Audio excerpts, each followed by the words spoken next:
Hello again, this is UML Operator. Hello and welcome to another UMLO series. In this series, we're going to talk about exporting and importing Sparx projects, diagrams, and elements. This will be a multi-part series starting with an understanding export capabilities in Sparx Enterprise Architect versus industry standards. In Sparx, we have several options for exporting our model data. These are XMI 1.1, XMI 2.1, Sparx Native XML, and Sparx XEA. First, we must understand what XMI is. XMI, or XML Metadata Interchange, is an open standard used to exchange metadata information between or via XML, Extensible Markup Language.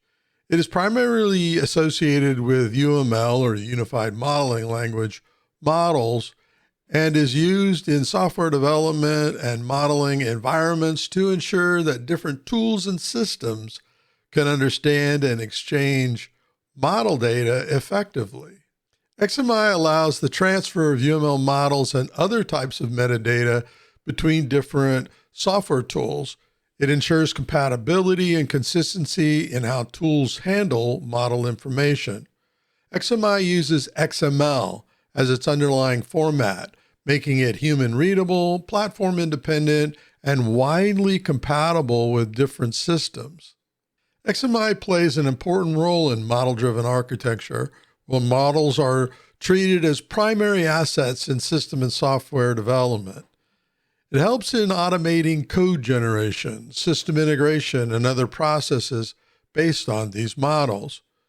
Since different software modeling tools, for example, IBM's Rational, Sparx itself, Magic Draw, and so many more, can produce UML diagrams, XMI allows them to share this information if they're created in different environments. This is crucial for collaborative development projects.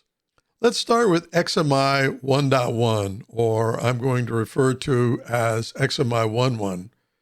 This is an earlier version of the XMI standard. It was designed to enable the exchange of UML model and other metadata across different tools and platforms using XML. Released in 1999 by the OMG Group, or Open Management Group, this version was built on the initial framework of XMI and introduced some refinements in greater compatibility and functionality.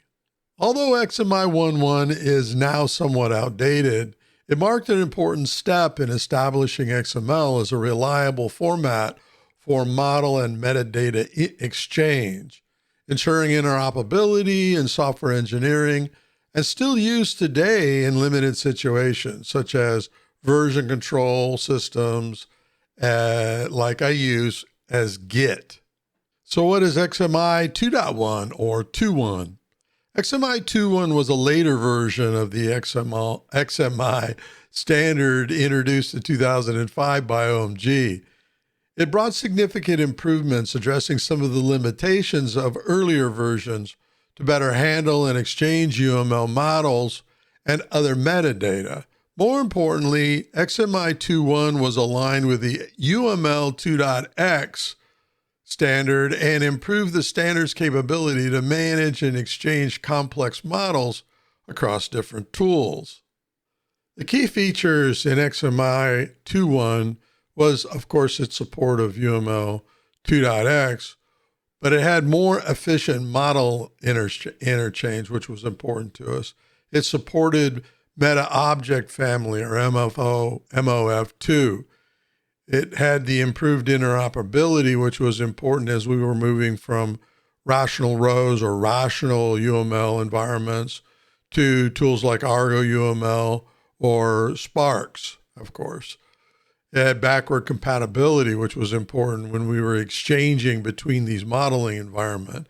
It had enhanced extensibility, which was the key to the UML 2x, more accurate representation of complex models, and smaller file sizes. So it had greater tool capability, compatibility, and so on. XMI 2.1 helped improve the adoption of model-driven development, or MDD. There's another acronym. The MDD methodologies for providing a more robust and flexible mechanism for exchanging UML models and metadata across various software development tools. So what is Sparx XML format? What's this all about? The Sparx system's native XML format is a proprietary XML-based format used only by Sparx to store and exchange UML models and other types of software design and architecture data. This was released in Sparx 15.1 around 2021, and this format is specific to Sparx XEA and differs from the other standard XMI formats. The key differences from XMI are that it is tailored for Sparx XEA, supports Sparx specific extensions, and has better performance in Sparx. Then we have the Sparx XEA format. The XEA format is another proprietary file format used by Sparx systems, EA, for storing entire project models, diagrams, and metadata. Released in Sparx 16 at the end of 2022, it is one of the options offered by EA for exporting and importing models, and it's designed for use within the Sparx XEA ecosystem. The features and differences between XEA and Sparx Native XML are: the format is XEA versus XML. The purpose is for full project backup and transfer versus selective export, import, and model elements. And we'll get into that when we start demonstrating exporting and importing these different approaches. The file type is proprietary binary format versus the XML-based and human-readable format we find in native XML. The scope of use is for the entire project, including all configurations, settings, and diagrams, versus selected parts of the project and its diagrams, packages, and elements. As for performance, we have faster, more reliable full project operations versus being suitable for selective version control exports. The use cases for XEA versus Sparx XML or native XML are for efficiency in backing up and or moving full projects, while Sparx Native XML is used for exporting and importing specific model elements. Now I want to get back to XMI 1.1 for merges. And while XMI 1.1 can be used for merging model data between different versions of a Sparx project, it is an older version of XMI standard and therefore has limitations in using it for complex merges. So there are some considerations when thinking about XMI 1.1, especially when merging, all right? This approach to merging best works when the model is well-structured, with changes confined to specific areas, different packages or diagrams worked on by different users. This minimizes conflicts, but XMI 1.1 is less granular compared to later XMI versions such as 2.1, which means that subtle changes, for example, relationships and metadata, may not be captured or merged as effectively. Using version control systems like Subversion or Git in conjunction with XMI exports can help model or manage model versions and manage the merging process in a more structured manner. The limitations are it is an outdated specification, requires more manual effort. Limitations are based on model complexity, and if using XMI 1.1 and merge, try to divide the model into smaller, manageable packages. This makes it easier to export, modify, and merge specific parts of the model rather than attempting to merge large, complex models in one go. If using XMI 1.1 for merges, be sure to employ a version control system to track changes and avoid conflicts, and there will be problems.